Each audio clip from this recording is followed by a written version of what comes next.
diagram that I don't have because that makes it simpler. This being a work truck, all these different things were not there.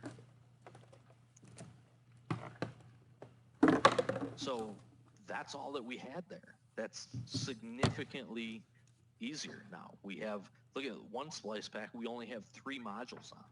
So that splice pack, if we can get to it, it's easy, quick, eliminate those 3 modules.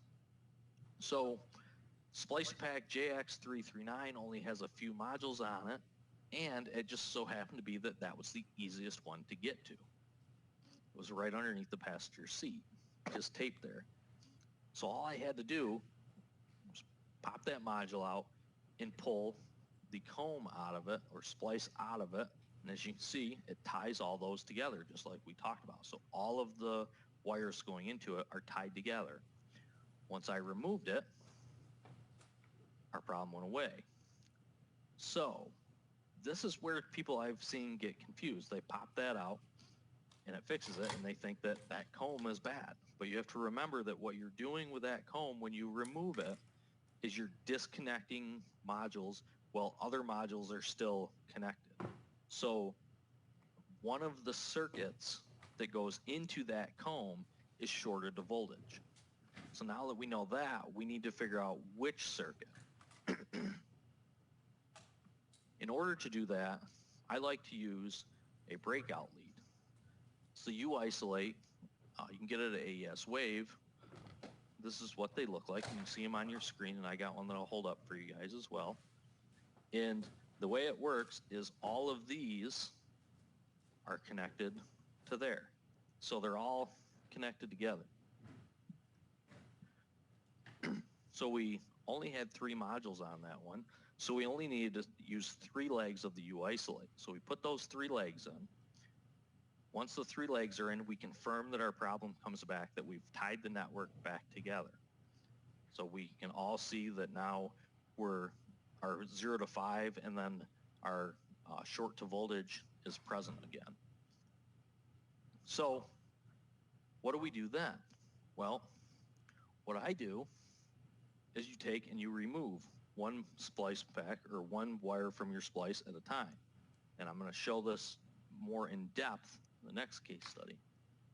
But we decided to remove one at a time until our problem went away, until the short to voltage disappeared. So it was terminal D of the splice pack where the problem was. Once we removed that, we saw that that went to the SDM once we looked at the diagram.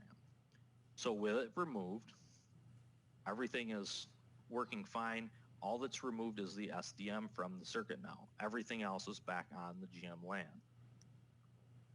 So we decided we would go to the SDM and check it, because what we want to do is remove and unplug the SDM. If we unplug the SDM and our short to voltage stays, that means this wire is shorted to voltage, okay? If we unplug it and our 12 volt, short to 12 volts disappears, then we know that this wire is okay and not shorted and our problem is in the SDM. So I went to the SDM, reached up underneath it. I was just talking with the guys before this class about the amount of rain we've gotten here this month. And when I reached up underneath it, it was soaked. So the truck had been leaking water and it filled the connector in the SDM and filled the SDM itself with water. So I didn't have to go any further at that point. An SDM is what fixed this one. They got an SDM, I went back out, programmed it, no problem. So, next case study. This one's a little bit more in depth, and it's a Cadillac. So what do we know about Cadillacs? We're not going to get lucky like we did with that truck where there's only 3 modules on a bus. That's not going to happen. There's tons and tons and tons of stuff on a Cadillac. So this one was a no start, no crank that got towed into the shop. The tech that brought me the keys had disconnected the battery when I got there, and he told me that what he found the day before is if he disconnected the battery, the vehicle would start, and it would start one time, and then after you shut it off, it wouldn't start again after that. So I thought that was kind of interesting, and I didn't know if that was going to be helpful or not helpful.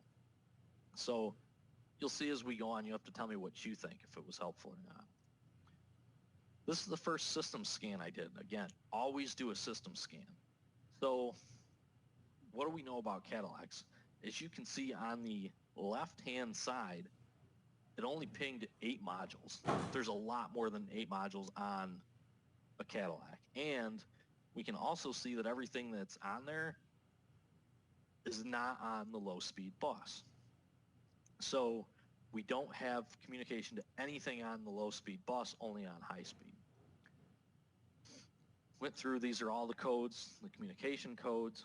So go back for just a second so you see. So all the communication codes, again, that are in this, and we knew at that point that we were dealing with some type of communication problem. So this is a push button start. When you push the button and it's depressed, nothing happens. No dash lights come on, no security lights, nothing comes on. Just like the push button isn't doing anything or the key is not being seen. We know that we have a communication problem, so we need to look at a diagram and decide where we should go. This is the low-speed system for the car. You can see all of the different modules that should be there. And we only had 8 modules that got pinged. You can see that there's more than 8 on the low-speed bus alone. So we knew that that was a problem. Looking at the high speed, you can see there's just way more than 8 modules. So what do we know by looking at this? We know that there's a splice pack right there on your left, right here. We know that there's a splice pack here, and we know that there's a splice pack up here. So we have those 2 splice packs, and we know that the low-speed bus is down, high-speed bus is okay. This is the rest of the high-speed and low-speed. So tons of modules, way more than 8 modules. So we knew that we had an issue. So what are some of the vital clues to this? Well, missing tons of modules off the system. Most notably, we're missing all of the low-speed modules. And that's really important because the keyless entry module, which sees the key, is on the low-speed network. So you can see right there, we have a code that states we have lost communication with the keyless entry control module. So we did at least have a clue in that system scan. That's the keyless entry module that's on it. We can see accessory voltage and then low-speed GM LAN serial data. So that's what we need to figure out, because if the push button doesn't work, we need to know, did it see the key? Well, once the keyless entry module's gone, it has no way to see the key. So we're going to talk about that. Basically, the keyless entry system is used to not only unlock the door, but it uses the antennas, or there's antennas connected to the keyless entry module that see the key. So when you stick the key in your pocket and you get in the vehicle and it reads the key, or you jump in and you just toss it in the cup holder, whatever you do with it, maybe you got it in your purse. If you're a lady, you're carrying it and you set your purse down and it reads it. That all works through the keyless entry system. So there's a couple things that we need to consider here. If RF communication is interrupted, a no remote detected message can be displayed. In these cases, the transmitter can be placed in the transmitter pocket located in the center console under the cup holder. Almost every car that I know of that has a push button start has some way to get around it. Either holding the Toyotas are you hold the remote up to the push button start and wait for the light to turn green. This particular vehicle, as it states, has a spot in the center console. The new keyboard? So how does that work? Well, should be correct. So we need to check to make sure because they dropped off that pocket. I think it was like 50, so 50 cables. At that point, it doesn't need to rely on the antennas to pick it up. So we were checking. Yeah, check it and then let me know, and then I can tell them it's okay to give me the rest. So no problem. Okay. The keyless entry control Thank you. module is responsible for turning on all the antennas and then monitoring the ignition switch. So kind of neat. There's going to be some scan data maybe that we could look at, and that's what I'm kind of thinking as I'm going through this. It activates the antennas, passive key functions, and it also is the first the first module that sends a signal when it sees your key. So that module sends it directly to the BCM. Once it sees your key, we send a signal to the BCM and says, yes, the key is good, and we see the key and it's the correct ID number. Tell the BCM everything's okay. So then the BCM in return then outputs the signals for starting. One thing that I thought was really cool was this. Look at this is data from the BCM.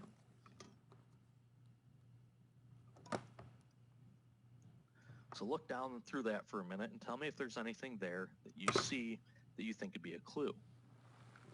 Also, what was pretty neat with this, I could not turn the vehicle on, but I can communicate with the BCM and read data even though the push button is not turning the vehicle on. So the BCM is always live for me to be able to talk to be able to diagnose the system. So if you haven't found out the information there that's helpful, look right down at the bottom. It says LIN bus initialization malfunction right here. So that's a problem because it says transponder key status, there's a malfunction. It doesn't like what it sees, and transponder authentication says error. So we know at that point that it's not able to see the key, and we suspected that because we knew that the keyless entry control module was not on the bus and not able to determine what was going on and not able to send a signal to the BCM. So, let me rephrase that. The antennas were offline because the keyless entry control module was offline, so it wasn't able to see the key at that point. What we're going to do now is we're going to put the key in the cup holder, or sorry, in the center console, in the little pocket that it talked about, so that the keyless entry module can read the key without the antennas. This is what it looks like. Just a little indent down in there. Got to clean out the center console, move everything to get to it, and then just set the key right down in there. When we did that, you can see that now our run crank relay command says active, and our transponder authentication data says complete. It says authentication data transmission complete. So now it's able to see the key, and it's told the BCM, yes, the key is here and the key is correct. Now the BCM is able to send the start signals. So much to our surprise, that changed, and once the key was removed, it wouldn't start. Again, this is because the keyless entry module is not online, or the antennas aren't online. So this is just a diagram of the keyless entry control module. This is the keyless entry control module over here, and as you can see, these are all the antennas. So if this module is not online, none of these antennas are online. So without having antennas, you can't see the key unless it's in that hole. At this point, we want to follow the diagnostic path.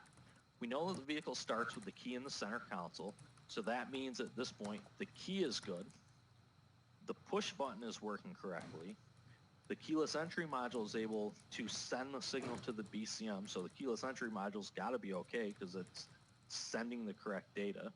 The BCM is receiving the data and able to make a determination and then start the car. So we need to just diagnose strictly why the keyless entry control module is offline at this point. So again, the easiest thing to do and most efficient way to diagnose these problems is to remove the splice pack. So we remove the splice pack, grab our U-isolate again. Little side note with this, I kind of forgot about this to say in the beginning. So this tool, some of you may or may not know this, AES Wave sells it, and the tool was actually thought up by Scott Schotten. So Scott Schotten is another trainer and good buddy of mine. Scott came up with this and went to George and said, hey, I think this would make everybody's life a lot easier diagnosing network problems. So I use it constantly, and you're going to see it, and we're going to use it live here as soon as we get through this. So if you see him and you're out at a training event, thank him for making this tool. So I got the breakout box up. I'm showing you pin 1 of the breakout box. That's GM LAN. And this is what the network looked like with the splice pack in. So we knew that we were pulled to 0. We don't see our 0 to 5 volt toggle. We're stuck, we're grounded. We took the splice pack out, and our module or our GM LAN came up. So that's what we're going to be looking for, is something that looks like that. Again, 0 to 5 volt toggle. So once we did that, we decided, hey, it's out. Let's scan it and see what modules come up. So this is what I want to show you is so again, that is only half the system because that splice pack goes to half of the system. So we rescanned it with that out. Now look, we have 14 modules talking. So we know that we've gained something and the communication line is back up. So we know that our problem is on that splice pack. It's going to be one of the circuits that goes to it. So you can see those are some of the modules that we gained back, and that's because they are on the other splice pack up here, and this is the one that we removed. So that's why we were able to communicate with these. So we installed the U-isolate, and we check and make sure that everything goes back to the way it was, and it did. So once we see that, we need to now go and remove one wire at a time. So this is how it works.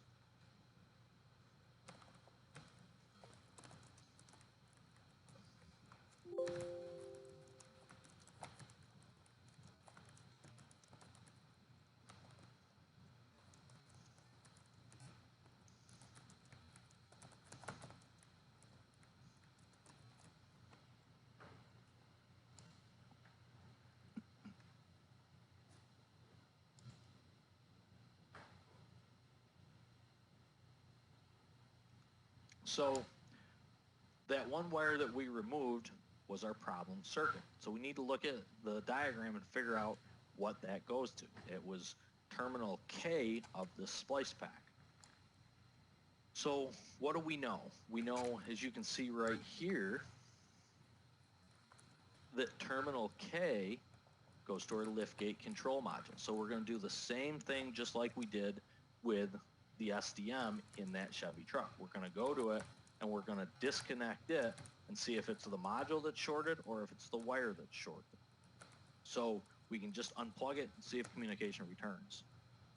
That's what we found when we went back there to unplug it. So that's kind of a interesting finding. So it's underwater. So we see that we have a swimming module, as I call it. So we unplugged it, went to unplug it, and what we found was there was a ton of corrosion.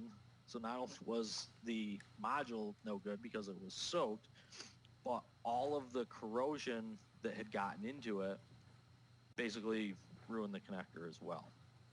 So that's what we found with that one. Once we unplugged it, our communication line came back up and everything was good.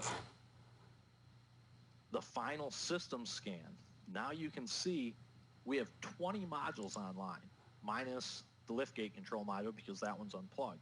So really this would have had 21. So we went from 8 modules beginning in our system scan to 20 modules ending with the liftgate control module unplugged.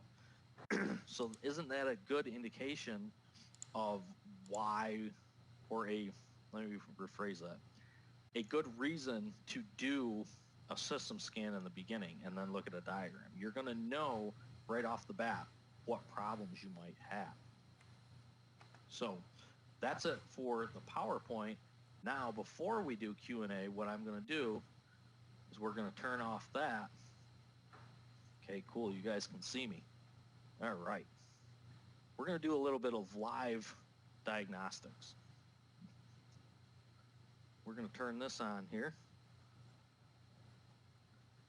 There's a network topology screen. Get you guys a little bit better view of it over here.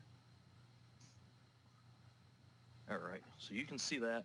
You don't have to see it in great detail because Autel is nice enough to give us colors.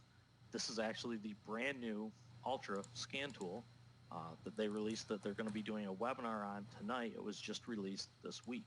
So I thought this was a really cool way to display it and explain what can go on. You can see that we have orange. Orange means that there's a code. green means there's no code, and gray means that it didn't communicate. So behind me, what I have set up is a 2010 GMC Acadia with just a couple of the modules on the low-speed bus. What I want to show you, this is the system scan performed, and you can see that we have modules on the bus. So they're communicating. Now what I also want to show you is what it should look like live using an oscilloscope. So as you can see it track across the screen, again, we don't need to have a great picture of it because it's not super important for the detail for this, but you can see that we have a wave here.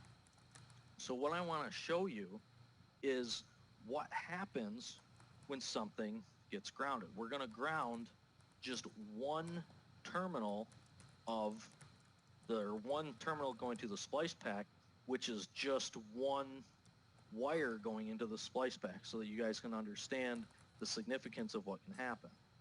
So as you see, we grounded it and now it disappeared. Now these are fault tolerant, so when you remove it, it just comes back. Let's talk about too, what can happen if we short it to 12 volts. Now you see that it got pulled high, it's off the screen, it comes back. So those are some of the things that can happen. Now let's stop and look at here. Let me stop the scope. What I'm going to do is I'm going to ground this out. Okay, so we're grounded. We know that communication is down. Now, once I'm doing that, we're going to rescan the system, and we're going to show you what can happen with the system scan. Just want to make sure you guys can see the screen okay. Yeah. Okay, so we're going to redo the fault scan with, again, this wire right here is connected to ground. That goes to our splice pack that's up here. That is one of these.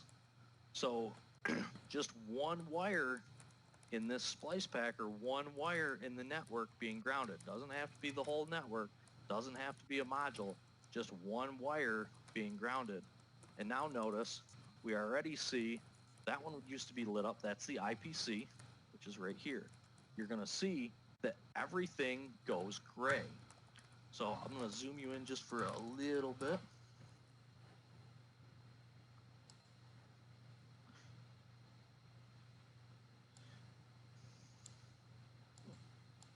Okay, so you can see that everything at this point is down. We know that. We can see that the system scan went through and it's the entire network is down. Now what I want to do is walk you through diagnosing it with the scope. So we're going to diagnose this just like we would a live car. You can see now our 5-volt toggle is gone. We don't have any toggle left on the screen. So we're going to do this exactly like I would a real car. I'm going to take our splice pack. I'm going to remove our splice pack. Watch what happens. You can see that it cleaned up, and now you can see that we're toggling back across again. So we removed this, as you can see. There you go, just focused for you. It'd focus better if I wasn't so shaky, so I apologize. But so all we did was remove that, and you can see that our toggle is back. So at this point, we're going to take our U-isolate, and I'm going to install this in the splice pack just like I would if I was diagnosing the vehicle. So I'm going to install all of these at once, and we're going to see if our short comes back. And the idea behind this is now replacing the comb that was there before. You only have to put these in the terminals that have or the cavities that have a terminal in it, so that those are the only ones that have active wires in them. So what we're going to do, as you can see as we get through here, we're shorted back down. You can see I'm connected into it. Okay. Now we're going to complete our diagnosis. What I'd like to do is maybe zoom you in here a little bit closer if I could.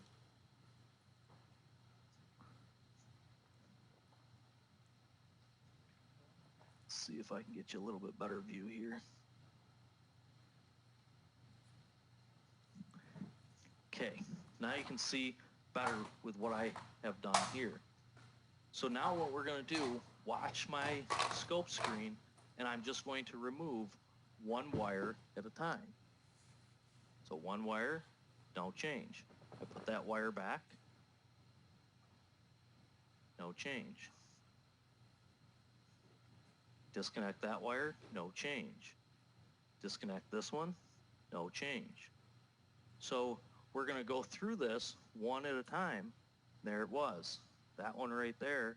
So we know that that circuit has the problem. So that is the circuit that this wire is connected to. So again, watch. We're going to just put this back in,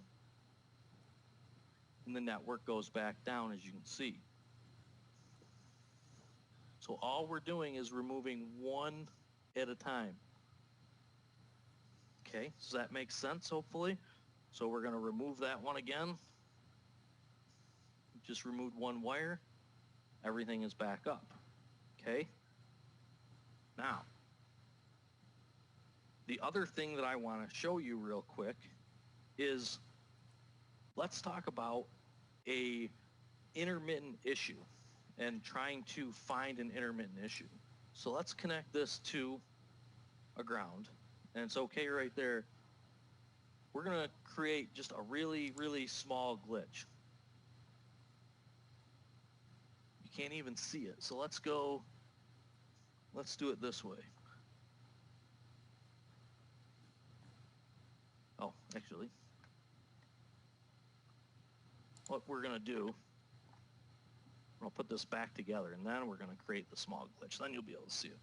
So our communication line is up and going. You guys can see it going across the screen. You can see that drop out. Let me zoom back out for you so you can see all of it.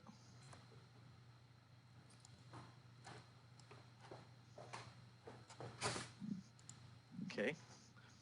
Let's look at just a little intermittent fault. We can see it open, close, open. It's going across just like that.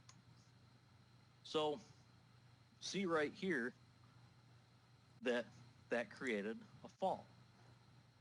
Let's think about this driving down the road. We have a vehicle that comes in, it's very intermittent, okay? The customer states it comes up every 3 months, it acts up. You want to fix the car. You bring it in, you scan it, and you see that it has communication codes in it. If it's going to act up just that little bit, we can go drive it with a scope on it and see it act up, but it has to act up for us to know what's happening to it. So if we saw this, we would know that it was being pulled to ground. If we saw it go high for a minute on the scope, we would know that it was being shorted to 12 volts. But here's the kicker, and this is why I'm bringing this up. Any one of those wires, as you saw, can pull the network down. It doesn't matter what wire. So for example, let me restart this. We're going to unground this. And what I'm going to do is I'm going to take this, I'm going to put it right here. Now we're going to ground the network in multiple places. So you can see that it's going to do the same thing anywhere. So it's grounded there. You can see it disappear. Back up. We're going to ground it here at this module. You can see that it disappeared again. We're going to unground it there. It's going to go back up. We'll ground it at the BCM. You can see it did the same thing again. So any place that gets grounded can make you lose communication. So knowing that, we can drive it with a scope on it and tell you what's going on with it. But being able to find it while it's intermittent, we can't use the U-isolate and remove one at a time because it's not going to be active. So this is why looking at communication problems while they're still intermittent is never going to be a money-making proposition. That's what I want you to think about. And also, the easiest way to tell is we want to go and we want to look and say, okay, does the module communicate? So we'll do a fault scan again for you with the Autel, and it'll go through. As it's going through, I'll talk. What you'll see is that as long as the module is not grounded or the system's not grounded, then everything will come back and we'll be able to talk to it again. So we can see now we're back up and talking. But if it's intermittent, we'll be able to do that. So if you can scan it and you can talk to the modules, all of them, everything is online. Every module that's supposed to be online is online. It's not worth looking at it. If you scan it and you have a system scan that comes up like our Cadillac, where all of the low-speed modules are down currently, then go ahead and diagnose it. If you scan it and there's communication codes, but everything is communicating and you can talk with all the stuff, unless you can drive it and get the vehicle to act up every single time over and over and over easily without many issues, it's not worth you spending the time on it to try to do it. It won't be a winning proposition. So you can see here the IPC is back up. Everything is back up again.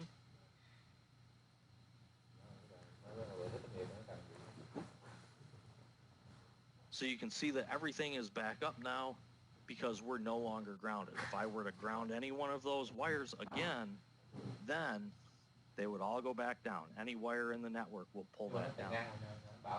So that's why we want to remember that only diagnose a communication problem if the problem is active and you actively cannot talk with a module. So on that note, we will go and go back to Q&A. And I believe Isaac is going to be there for questions for us. Yes, sir. Hey, Tanner. How you doing, man? That was awesome. Thank you, sir. I really look forward to getting my hands on some of these new scan tools with the network topology built in. I definitely got spoiled by YTech 2 and ISTA. It's pretty cool, and it makes it super easy to see and tell what's communicating and what's not communicating. So I like it. I'm digging it so far. Well, you guys, for everybody that's attended, if you have some questions about network diagnostic procedures, now's a great time to ask them. We actually don't have a whole lot of questions coming in right now, Tanner. So I'm going to ask you some questions that I've thought of. Now, when monitoring this network diagnostic, there's a lot of different networks that specify different voltages, and we didn't really touch a whole lot on the voltages in this presentation. Are those voltages things that we really need to pay attention to, or are we really looking for pattern recognition in what's coming across our scope screen? So for me, I really look at pattern recognition, and the reason being is actually what I can do is switch back here and I can show you an example with this. So GM LAN is supposed to be a 0 to 5 volt toggle. I'm going to unshare my screen so that they can see. GM LAN is supposed to be a 0 to 5 volt toggle, but if we measure it here, it's never actually exactly what it's supposed to be. So you can see we're right around like 4.6 or 4.7. If I zoom you guys in on it some, do that for you here.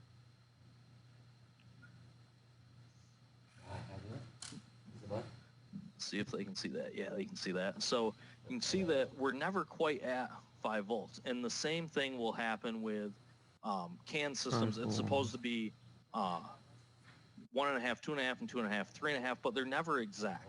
So there is, you know, people will talk about with CAN, if it gets to say 3.7, is that too high? You don't really know, and it seems to be dependent on the vehicle. So I more look at the pattern and say, you know, yes, no, and especially since most of the time, if it's shorted to 12 volts, you're going to know it. If it's shorted to ground, you're going to know it. And any time that it shorts to a another system or shorts to a ground or something like that, the voltage can't overcome it, so the pattern then disappears, if that makes sense. Yeah, absolutely. Now, is it important for us when we're diagnosing these systems to understand or know what modules are on the network? Like, do we really need to know what the MAC address is to diagnose the system accurately? Or again, are we really just looking at patterns? How deep do you have to go into these systems to be able to do this diagnosis properly? Sure. So up until very recently, it was pretty much just look at the pattern and not really worry about what the actual bus was saying on it. But I actually got to sit on a John Thornton class in Vision, and he was talking about that a lot of these sensors now, though one in particular that he was talking about when I was in his class was the fuel pressure sensor is on a LIN bus. So when you have a problem with the sensor, you no longer can look at the sensor and say, it's not an analog sensor, it's a digital sensor with a LIN bus, and it sends back to the controller a LIN message that then is decoded and tells you what the fuel pressure is. So the problem is then you need to know, is the signal being sent from the pressure sensor bad, or is the signal being sent from the pressure sensor good and the control module not able to determine it? So that was what he was showing, was decoding LIN bus now for that to be able to determine a sensor fault versus a control module fault. And at this point, that's pretty much the only way that I know of to do that, to say yes or no, you know, the sensor's bad, because you don't really have a way right now with high pressure to tap into a high pressure fuel rail and compare what the sensor's telling you. Now, if you were to tap into it, you could do that, but you still wouldn't know, is the module spitting out bad information or the sensor the part that's skewed. So the only real way to know is to know if what the message was sent was correct or not. Yeah, that that makes sense. Now, what about vehicles with multiple networks and gateways? If you have a network failure, how would you go about picking which side of that gateway you're going to start with? Sure. So I guess we're talking about like Chrysler Secure Gateway is what we're talking about. Well, more like so on a Mercedes, the electric ignition switch is often the gateway, and there's multiple CAN networks that come off the other side, and it does the translation between the CAN that you plug into it, the DLC, and it operates in a similar fashion to the secure gateway on a Chrysler, in the way that it is the barrier, and then it talks to all the networks and decodes their information to report it back on the CAN system. Sure. So what I would be looking at is what the CAN signal looks like at the module, because again, what we want to know is if one of those signals is being pulled down, our waveform is going to look different. Now that could certainly start to play into where the communication signal comes in and maybe it looks okay, and the communication signal on the other side, if say there's 2 CAN buses coming in and 2 CAN buses going out, we're going to look at the voltages on each on a scope and say, are they okay? But to know, is the ignition switch, say, reading the key, I guess, to know, we would want to make sure that that message being sent out from it isn't corrupted. And at that point, you could use the Pico decoder the same way with the LIN and just know whether or not, you won't know what the message says, but you would know whether or not the message was corrupted or was a good message going back and forth. The other thing I would be looking at there is scan data, and when you're rolling the key over, is it able to see the key? Now, if you can't communicate to that module and you can't pull it up in scan data, that's when I would be looking at the CAN bus and saying, okay, why can't I communicate to it? Is the CAN bus pulled down at that module?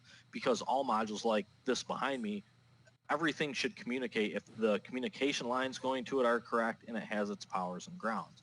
That's pretty much all you need to know. So with a gateway, if the gateway isn't turning something on, we need to know, can we talk to the gateway itself? At that point, we need to know, is power, ground, and whatever communication lines there are good. If we can communicate to the gateway, but we can't communicate past it, then it's likely that the gateway is not sending a signal out, or the next module in line isn't able to see it. Does that make sense? Yeah, absolutely. Now, with regards to intermittent network failures, are there some settings on Pico or some of the other scopes that can aid in identifying which module is creating the fault, i.e. Decoding or math channels? Sure. So decoding is a big thing that you can use to look at it, because you can figure out, one of the guys with CTI, Brent, has actually worked with this on big trucks and decoding the messages and figuring out what message is going to, or what message is from what controller, and he built a chart for it. That's way above my head, but it can be done. The problem is that your scope has to be hooked up to it when the failure happens. So I believe, if my memory is right, when I was talking with him about it, what he was doing was telling them, don't call him unless it was acting up. And then when it was acting up, he would run out, hook to it, pull the CAN bus off of it, and then decode it, and then be able to see what module was missing in the coding. So again, it still has to be active in order for you to see it. So if you were to go and hook up your scope and the car didn't act up the whole time you drove it, you'd be at square one. Yeah, absolutely. Now here's a question about some hardware. Will you turn off the presentation for just a second and get out the U-pin connector again? Yeah.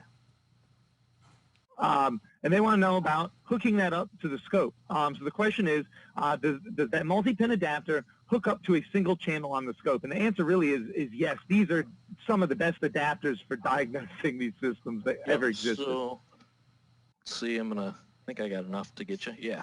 So you can hook up right to it like that.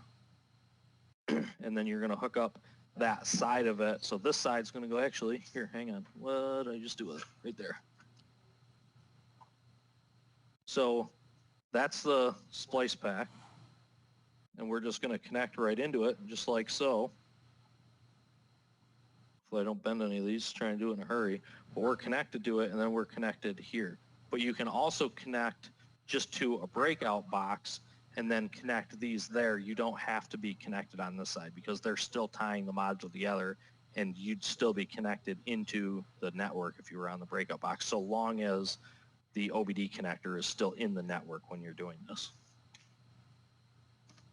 And let me see if I have a part number for them. Ooh, I do.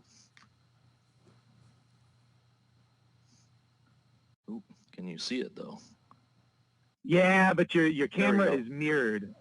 So if it'll focus for just a second, I will try and write it down, and I will get it in the follow. If you'll get it to me, and we'll get it in the follow-up email for everybody. Okay, we can do that. Well, with that, I believe that was our last question. So, perfect. Tanner, I would like to thank you for joining us this morning or this afternoon for all us East Coasters. You guys, there's surveys in your follow-up emails that you'll get right after this. When the webinar ends, you can fill out the survey then or fill it out in your follow-up email. Let us know how we're doing. There's also, our email address is wti@worldpac.com if you have any comments, questions, or concerns that you would like us to address. Also, please send us any classes that you're looking for in the future so that we can continue to bring you top-shelf education.